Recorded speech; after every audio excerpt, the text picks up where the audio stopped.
merupakan tokoh termasyhur di kalangan umat Islam di seluruh dunia. Beliau adalah ahli hadis terkemuka asal Bukhara, Uzbekistan, yang dikenal dengan karya monumentalnya Kitab Sahih Al-Bukhari.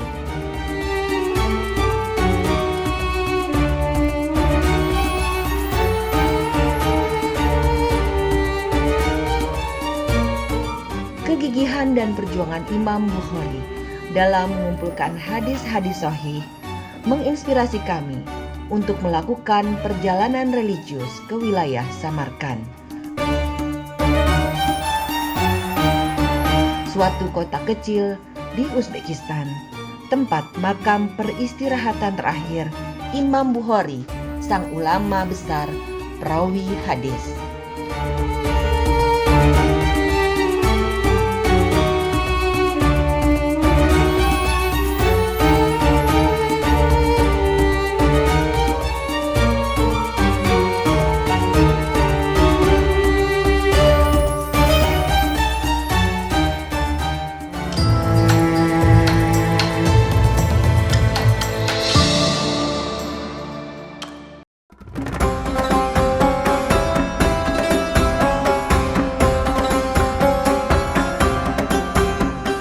Pagi hari ini kami bergegas menaiki mobil minivan menuju Samarkand. Jarak antara Tashkent dan Samarkand kurang lebih 307 km dan akan kami tempuh selama 4 hingga 5 jam waktu perjalanan. Syukurlah cuaca yang cerah mendukung perjalanan kami ke Samarkand. Samarkand merupakan salah satu kota tua yang berusia 3000 tahun dan memiliki banyak peninggalan arsitektur Islam yang klasik. Keindahan bangunan di Samarkand masih cukup terawat sehingga diincar para turis sebagai destinasi wisata religi.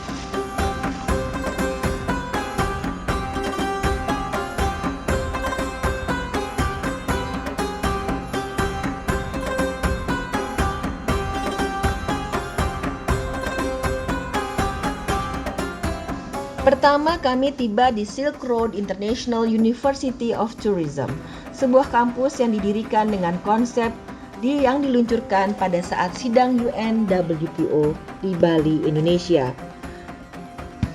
Hal ini menandakan adanya kerjasama antara Indonesia dan Uzbekistan yang telah terjalin hubungan tersebut secara emosional.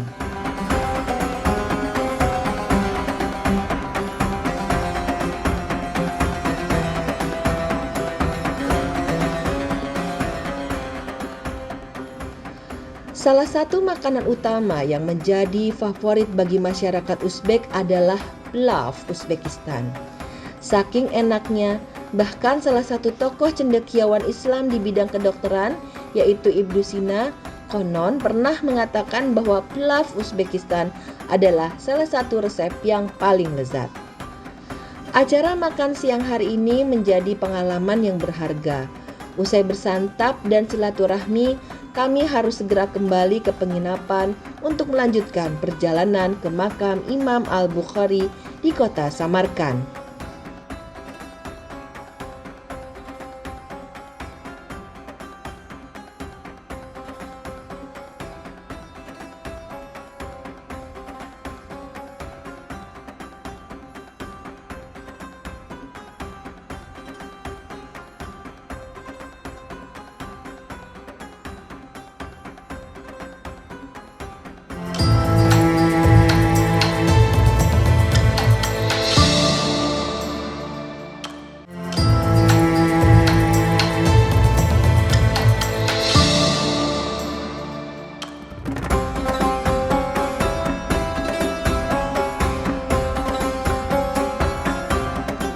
28 km dari kota Samarkand, tepatnya di wilayah Khartang, pemerintah sedang membangun kota mandiri di sekeliling makam Imam Al-Bukhari yang sedang direnovasi.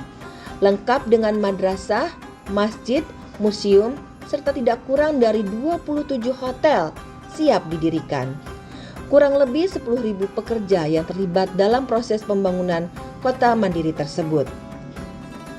Pemerintah Uzbekistan berupaya mengembangkan pariwisata nasional mereka secara cermat. Hal ini untuk menunjukkan rasa hormat terhadap sejarah masa lalu di wilayah Uzbekistan dengan cara melestarikan dan mengembangkan situs makam Imam Al-Bukhari baru-baru ini. Rencana arsitektur bangunan makam Imam Al-Bukhari didominasi dengan warna hijau dan biru yang menyejukkan mata.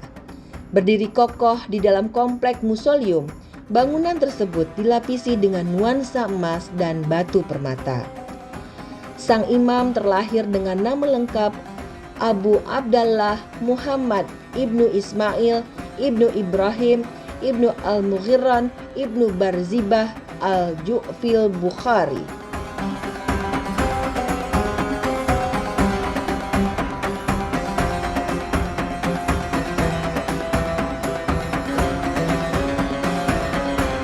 Pemirsa, dari depan situs sejarah yang sakral ini, kami memanjatkan doa sebagai rasa syukur atas jasa-jasa yang telah diberikan oleh Imam Al-Bukhari kepada seluruh umat muslim di penjuru dunia. Pemirsa yang dirahmati Allah, selanjutnya untuk lebih mengetahui bagaimana Imam Al-Bukhari, kita akan mengupas tuntas tentang Imam Al-Bukhari bersama Ustadz Auza'i Mahfuz.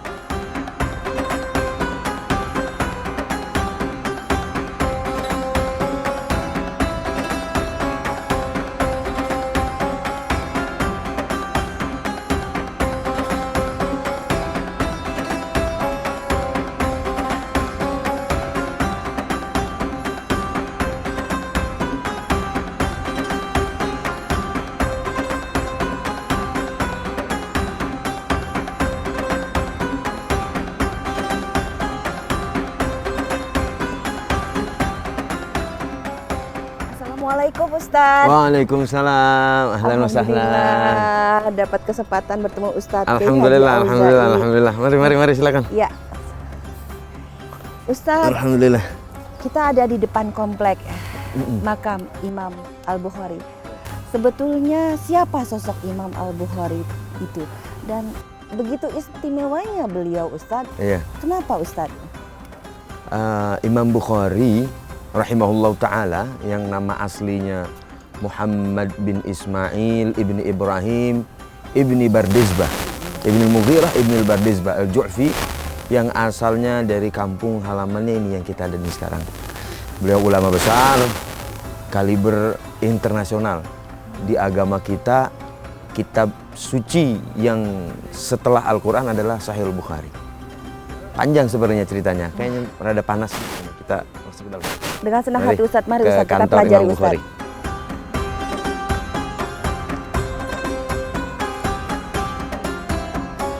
Assalamualaikum. Kaifa haluka? Bi khair. Alhamdulillah. Taib, marhaban, barakallahu fikum. Barakallahu fikum.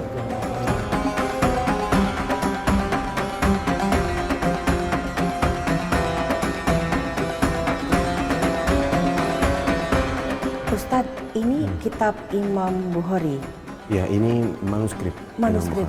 Dengar cerita Ustadz, informasinya Bukhari kecil adalah seorang yang buta yang dipelihara oleh ibundanya. Imam Bukhari rahimahullah ta'ala ketika beliau masih kecil, orang tuanya sudah meninggal. Bapaknya, ibundanya lah yang mengurus beliau. Peran seorang ibu yang luar biasa ketika itu. Bagaimana Imam Bukhari, bapaknya yang seorang ulama besar, meninggal ketika Bukhari kecil, masih kecil. Bahkan diriwayatkan bahwasanya ibundanya lah yang mencetak Imam Bukhari menjadi ulama besar. Karena ketika kecil itulah Imam Bukhari dibawa oleh orang tuanya, ibundanya khususnya. Nah, di satu perjalanan kehidupan Imam Bukhari ketika masih kecil, Imam Bukhari sempat buta. Satu ketika tiba-tiba Imam Bukhari kecil ini tidak bisa ngelihat, dibangun dari tidurnya. Beliau berkata, memanggil ibundanya. Di umur 6 tahun ini, Imam Bukhari rahimahullah ta'ala kehilangan matanya, pandangannya. Subhanallah. Subhanallah. Habis itu orang tuanya tahu dan orang tuanya pun bersedih. Pengen punya cita-cita satu anak ini menjadi ulama besar. Tak henti-henti, pagi, siang, sore, malam berdoa, ya Allah mudah-mudahan anakku kembali lagi pandangannya, kembali lagi penglihatannya. sampai di satu malam Imam Bukhari, ibunda Imam Bukhari didatangi dalam mimpi oleh Nabi Ibrahim alaihissalam. Iya Ustaz. Dalam mimpi itu Apa yang terjadi? ibunda Imam Bukhari dipanggil oleh ibunda Ibrahim, oleh Nabi Ibrahim alaihissalam. Wahai ibunda Bukhari, bahwasanya Allah Subhanahu wa taala sudah mengembalikan pandangan anakmu sehingga anakmu bisa melihat kembali karena doa engkau yang tiada henti. Doa ibu. Ustaz. Doa ibunya. Subhanallah. Ada berapa banyak sesungguhnya hadis yang dihafal oleh Imam Al-Bukhari? Selanjutnya adakah kitab yang sangat terkenal dan kenapa itu bisa jadi terkenal kitabnya Ustaz? Al-Imam Al-Bukhari yang bernama asli Muhammad bin Ismail itu adalah seorang yang memiliki kecerdasan yang luar biasa, sangat tinggi. Bahkan ketika masih kecil saja beliau sudah menghafal 16.000 atau 15.000 hadis. Itu pun bersama sanadnya. Bahkan diriwayatkan bahwasanya beliau sendiri yang berkata, saya menghafal 600.000 hadis. Bayangkan. 600.000 hadis. 600.000 hadis ini bukan hanya hadis misalnya innamal a'malu binniyat satu, bukan, tapi dengan sanadnya. Apa itu sanad Ustaz? Nah, sanad itu mata rantai. Dari mana beliau mengambil, dari mana gurunya mengambil sampai kepada Rasulullah. Ini disebut dengan mata rantai hadis. Beserta mata rantainya 600.000 hadis. Setelah itu bersangkut paut dengan karyanya, beliau pernah berkata bahwasanya aku menghafal ratusan ribu hadis, akan tetapi aku letakkan di satu kitab yang bernama kitab Sahihul Jami', yaitu kitab Sahihul Bukhari. Jumlahnya 7.000-an lebih hadisnya. Nah, jadi dari 600.000 saring lagi menjadi 7.000 hadis yang kata Imam Bukhari hadis itu adalah sahih semua. Luar biasa. Dan itu disepakati oleh umat muslimin dan para ulama. Kita lanjut Ustaz. Mari. Masya Allah, tabarakallah. Ya. Ustadz, apa Baik. saja isi bab-bab yang terdapat di dalam Sahih Bukhari itu Ustadz? Ya. Al-Imam Bukhari ini termasuk orang yang beliau mengarang kitab berdasarkan runtunan kebutuhan kehidupan sehari-hari. Karena sebagian ulama hadis itu mengarang kitab hadisnya dengan runtunan sahabat. Jadi kalau ingin mencari masalah bersuci, kita sulit, disebut dengan musnad.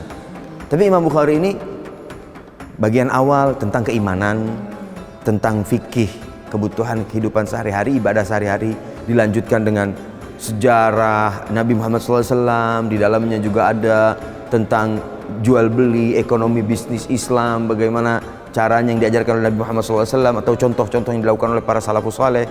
Diakhiri dengan perjalanan kehidupan Nabi Muhammad SAW dan hikmah-hikmah lainnya yang terhimpun di 7.000 hadis Nabi Muhammad SAW, kurang lebih sedikit.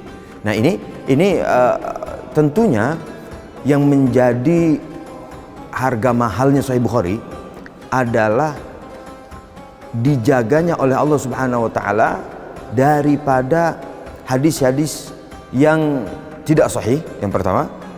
Yang kedua, jika ada ulama ataupun orang di luar yang mengkritik Sahih Bukhari, itu akan terbantahkan dan kebenaran dan kemenangan selalu ada pada Imam Bukhari rahimahullah ta'ala.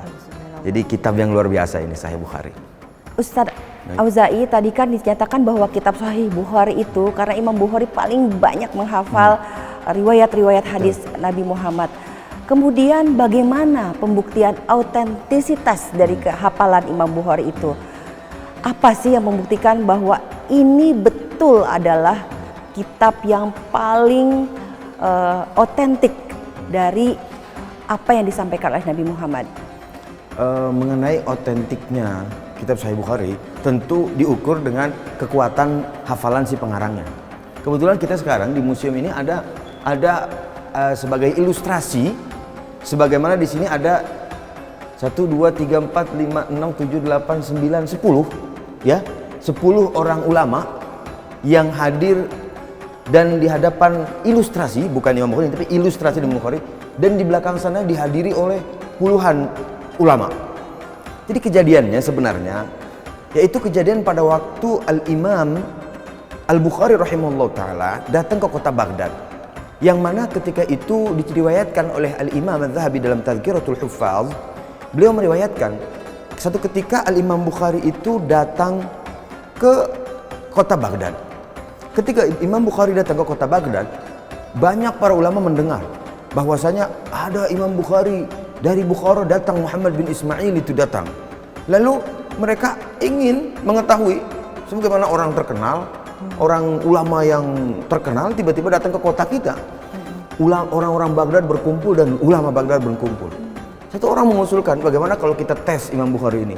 Benar nggak sebagaimana yang kita dengar ceritanya bahwasanya hafalannya sangat tajam, kekuatannya, kedetailannya daripada hafalannya. Ada ujiannya itu Ustaz? Ada ujiannya. Luar biasa. Ketika itu diriwayatkan Imam Bukhari rahimahullahu ta'ala itu akan diuji oleh 10 orang. 10 ulama ahli hadis ini, ulama ya, bukan yang biasa-biasa, ulama, membawa per satu orang 10 hadis.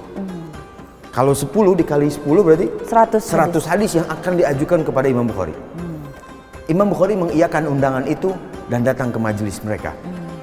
Ketika Imam Bukhari duduk, dari 10 ulama tadi sudah mendesain, sudah merencanakan untuk mengacak mata rantai sanad dengan matannya. Matan itu teks kalimat nabinya. Sederhananya seperti itu. Lalu tiba-tiba setelah dicoba satu persatu, wahai Bukhari, apakah engkau tahu hadis ini? Hadis yang pertama ditanyakan. Qala haddatsana fulan, haddatsana fulan, haddatsana fulan, hadis ini dari fulan, dari fulan, dari fulan. Ini sengaja diacak. Terus matannya pun diacak, diambil daripada matan yang lain. Bahwasanya Rasul berkata seperti ini. Pertanyaan yang pertama, Imam Bukhari menjawab, aku tidak tahu. Pertanyaan kedua, apakah engkau tahu hadis ini? Qala haddatsana, haddatsana, aku tidak tahu. Sampai 10 ulama mengeluarkan 10 hadisnya dengan sanad yang diacak sehingga totalnya 100 hadis. Ya Allah. Imam Bukhari hanya menjawab, saya tidak tahu, saya tidak tahu, saya tidak tahu, sampai akhir. Orang yang hadir itu pun, bagaimana ini ulama besar kok bilang nggak tahu, nggak tahu semua. Ternyata apa yang terjadi? Setelah itu Imam Bukhari berkata, adapun hadis yang pertama yang engkau sampaikan, hadis meriwayatkan oleh fulan, oleh fulan, oleh fulan, oleh fulan, hadis bunyinya seperti ini, itu yang benarnya adalah seperti ini. Hadis dari fulan, dari fulan, dari fulan, dan kalimat Rasulnya begini. Langsung dikoreksi. Langsung dikoreksi, dan yang luar biasa 100 dikoreksi, dan yang 100 pertama kali Imam Bukhari dengar, hafal juga Imam Bukhari yang diacak tadi. Jadi bukan hanya Imam Bukhari hafal yang beliau sudah hafal, tapi yang sanad dan hadis yang diacak tadi pun beliau Jadi hafal. before and after, yang diacak dan yang benar itu ditampilkan oleh Imam Bukhari. Luar biasa. Disitulah ulama semuanya ini takjub dan menenahkan tangannya kagum kepada Imam Bukhari. Disitulah kenapa derajat Imam Bukhari, keviralan Imam Bukhari, ketenaran Imam Bukhari mengenai kekuatan hafalannya, kitabnya, dan karangan-karangannya dipakai oleh ulama banyak.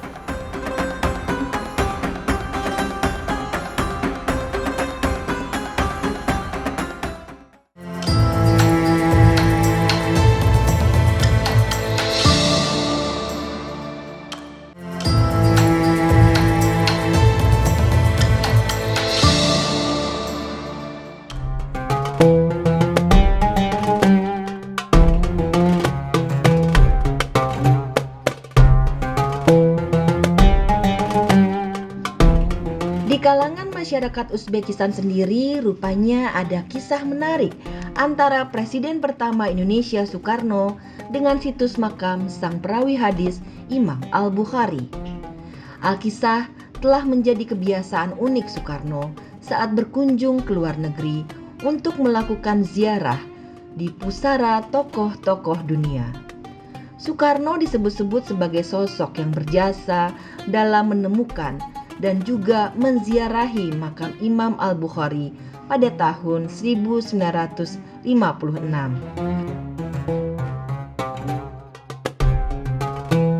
Imam Al-Bukhari wafat saat malam Idul Fitri tahun 256 Hijrah atau bertepatan dengan tahun 870 Masehi pada usia 62 tahun. Ia wafat di Kartang, Samarkand karena sakitnya. Selama hidupnya, Imam Al-Bukhari telah menuliskan ratusan ribu riwayat hadis. Dan hadis-hadis sahih yang diriwayatkannya telah menjadi warisan rujukan ilmu bagi seluruh semesta alam, semesta umat Islam di dunia.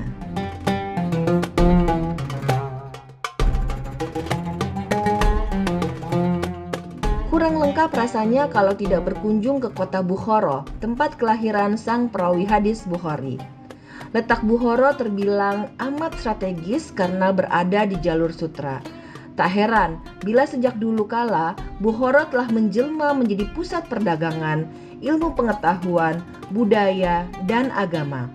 Di kota inilah tempat bertemunya pedagang dari berbagai bangsa di Asia Barat, termasuk Cina. Kami singgah di Bukhara Daulat University, salah satu perguruan tinggi yang menjalin kerjasama dengan universitas-universitas lain di dunia, termasuk Indonesia. Ada 11 mahasiswa dari Indonesia yang sedang belajar di sana.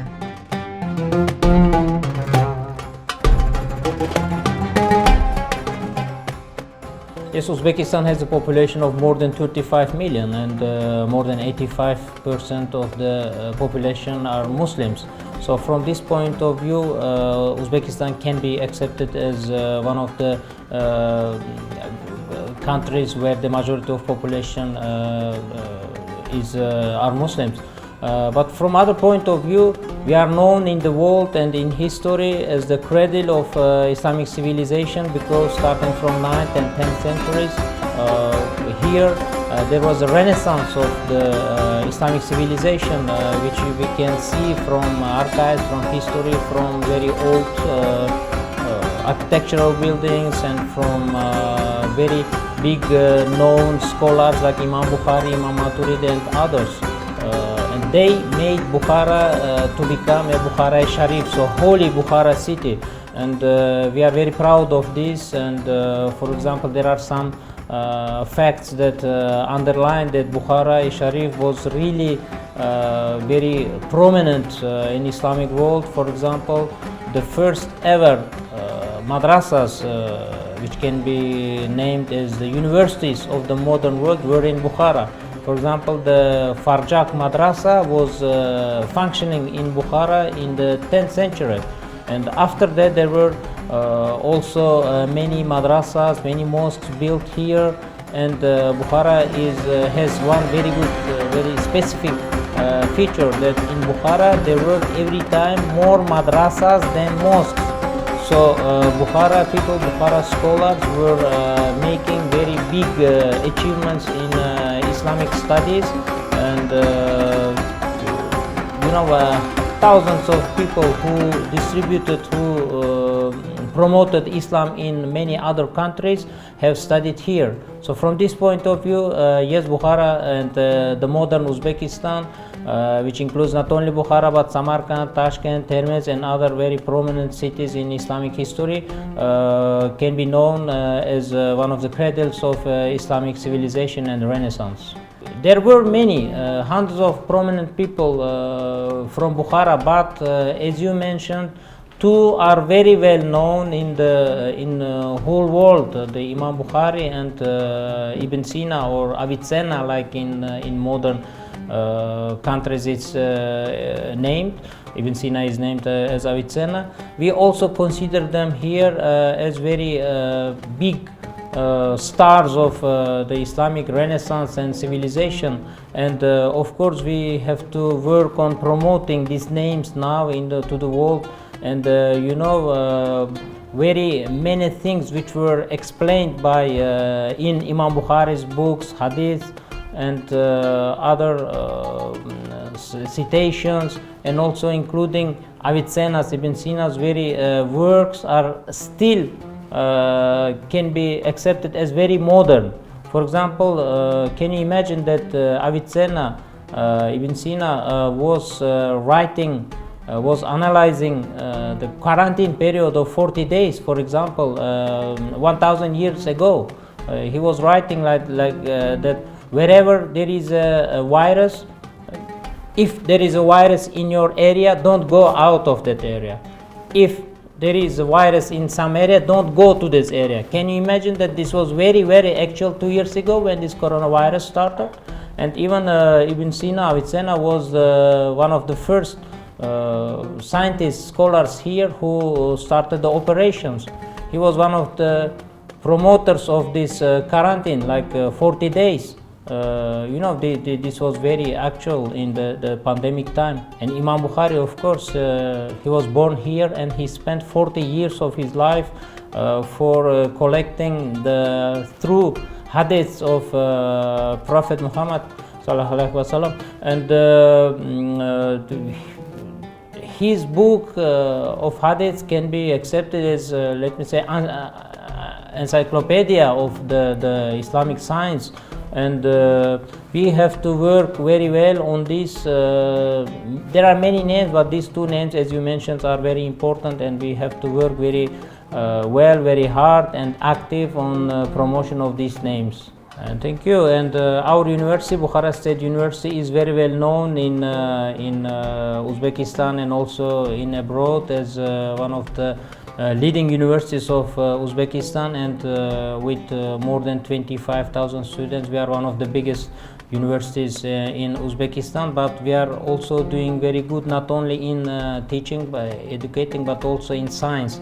And this scientific cooperation nowadays cannot be promoted, cannot be developed without international cooperation. And from this point of view, we are giving very much attention to our cooperation with Asian countries, with Muslim countries, including Indonesia, because Indonesia is the biggest Islamic country in the world, and we are doing very good cooperation with Indonesian universities. For example, we are cooperating with Sahid University, Gunadarma University, Sahid Polytechnic University, and for example, if I speak in a bit detailed about our cooperation, we have created double degree program in digital tourism with the Gunadarma University, and our students have studied in Gunadarma University, and Gunadarma University students, 11 students have received diploma of Bukhara State University in this double degree program. And we think with Indonesian universities we can work very well, cooperate very well in organizing conferences, workshops, master classes, seminars, roundtable meetings in variety of subjects, because there are many bonds that bind Uzbekistan and Indonesia. We belong to the same religion, and we are developing countries, and there are many joint things or common things that unite us in our mentality, in our religion, in our approach to family values, to halal values, and many others. So we think when we work with Indonesian universities, we can find very many common points of interest in science and education.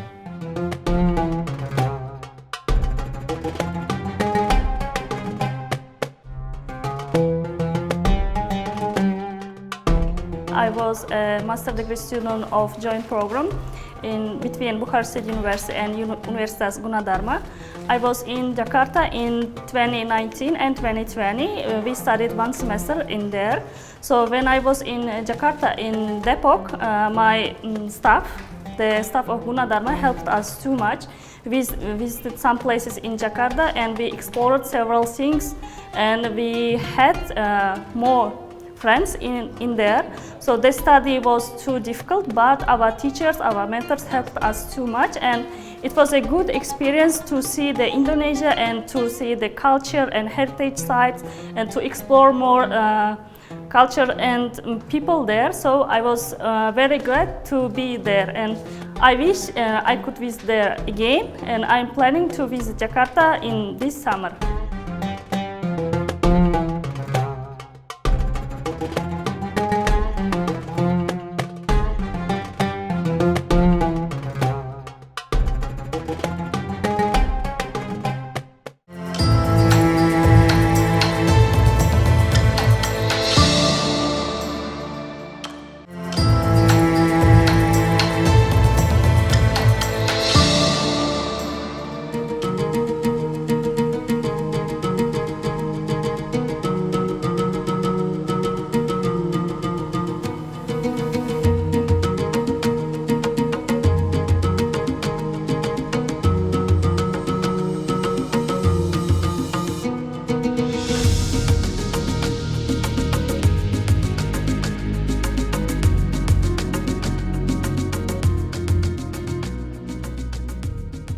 perguruan tinggi, Sahid Hotel menjadi salah satu hotel kerjasama dengan Indonesia. Andai saja waktu cukup, masih banyak tempat yang ingin dikunjungi di kota Bukhara.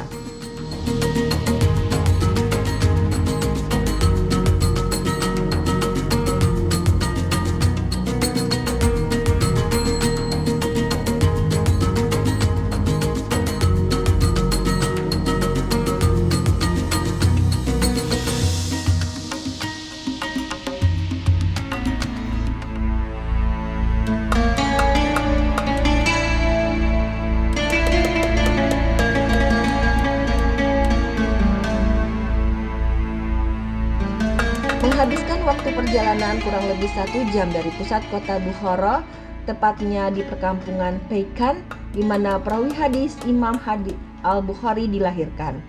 Di perkampungan ini pula lahir seorang ilmuwan besar bidang kedokteran, Ibnu Sina.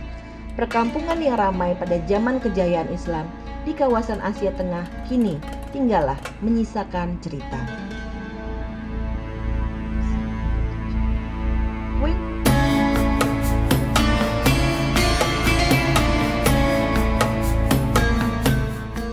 Bismillahirrahmanirrahim. Kita berada di salah satu kota yang tertua di kota Bukhara, atau daerah yang tertua di kota Bukhara, Uzbekistan, di mana kota ini dikenal dengan nama kota Peikan. Dan disinilah Al-Imam Bukhari, imam kita, Imam Muhammad bin Ismail Al-Bukhari, dilahirkan. Dahulu kala diriwayatkan bahwasanya Peikan ini adalah kota yang tua mulai dari abad 4.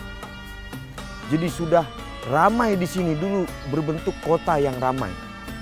Akan tetapi berjalan waktu dan sejarah, kota ini pun hilang. Tertinggal, kita bisa memperhatikan hanya tinggal puing-puing yang tersisa. Disinilah imam kita, panutan kita, penulis hadis terbaik daripada umat Nabi Muhammad SAW, yaitu Al-Imam Al-Bukhari rahimahullahu ta'ala. Al-Imam Al-Bukhari, dari sinilah beliau lahir, dari sinilah beliau dididik di awal kehidupan beliau, sampai nanti akhirnya beliau pindah ke kota Samarkand dan wafat di kota Samarkand. Ini kota tertua, semoga Allah Subhanahu wa ta'ala menjaga kita semua. Amin ya rabbal alamin.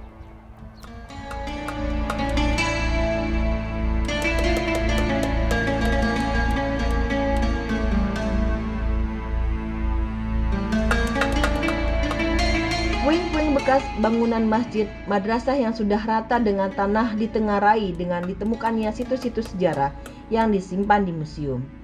Imam Bukhari merupakan salah satu tokoh dengan suri teladan yang nyata. Tekadnya yang kuat dalam menuntut ilmu dibuktikan dalam pengembaraannya ke berbagai belahan jazirah Arab. Bahkan sejak usia 6 tahun, ia meninggalkan kota kelahirannya di Bukhara menuju Mekah dan Madinah untuk belajar agama. Lalu berlanjut ke Kufah, Baghdad, Mesir, Damaskus, Homs, dan banyak negeri lain. Dari 1 juta hadis, sekitar 7.275 disahihkannya ke dalam kitab yang fenomenal. Al-Jami Atus Sahih Al-Musnad min Hadis Rasulullah SAW, atau yang lebih dikenal Sahih Bukhari. Demikianlah kisah perjalanan wisata sejarah Imam Bukhari dari kota Tashkent, Samarkand, dan Bukhara, Uzbekistan. Akhirnya kami harus pamit dari perjalanan kali ini. Sampai jumpa di episode yang akan datang.